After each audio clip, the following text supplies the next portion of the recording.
that about wraps up today's Olympic events. Now we go over to the studio where we have a special guest reporting live for the first time in over 2,000 years.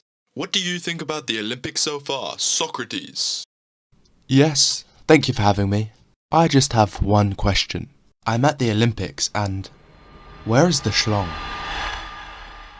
So, what was the deal with ancient Greek athletes competing naked, and why was this so important to their society? Also, if you like this video, please consider liking and subscribing. It would help me out a lot. Now, let's get into the video. The simple answer is that they did so to show their strength and masculinity, as well as honouring Zeus by showing him your racked abs, though it goes deeper than that. The nudity in events of the Olympics was a sign of the strength and athleticism of the competitors, leaving everything on full display so spectators could admire the nude form of the competitor, a powerful symbol of health and indeed wealth. After all, if you had the time to train in the gymnasium, you often had the luxury to. This was used to show off against the other city-states, much like an intimidation tactic to say, look at this naked, athletic, wealthy man and fear our city. The events themselves often emulated military scenarios, such as the Hoplopodromus, an event where competitors had to run a race in nothing but a helmet, greaves and a shield, in which participation showed that your city-state was ready for war, especially in military-obsessed cities like Athens and Sparta. To find out the reasons for nudity at the Olympics, it may be useful to look elsewhere. In a competition called the Euandria, within an Athenian festival called the Panathenaia, a parade of young men with great nude physique got judged before a committee, the most chiselled of which getting around 100 drachmas of reward. We can think of this like modern day beauty pageants, or, more correctly, bodybuilding competitions, in which they aspired to get as close as possible to the ideal body type, showed here. Sometimes this was a celebration of manhood for teenagers, which, in today's world, sounds kind of suspicious, like naked teenagers being judged by old men. The Greeks saw their nudity in competition as a sign of their civilized culture, unlike those barbarians over there wearing clothes.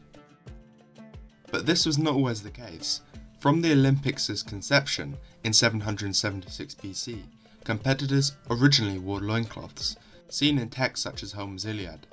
This changed, however, at the 15th Olympic Games in 720 BC, when Orsippus, a runner from the city of Megara, decided the loincloth hindered running, and so raced without it, becoming the first of all Greeks to be crowned victor naked. Later, probably by the 5th century BC, competing naked became mainstream, especially in pentathlon events, jumping, discus, foot racing, javelin throwing, and wrestling, known as pancration.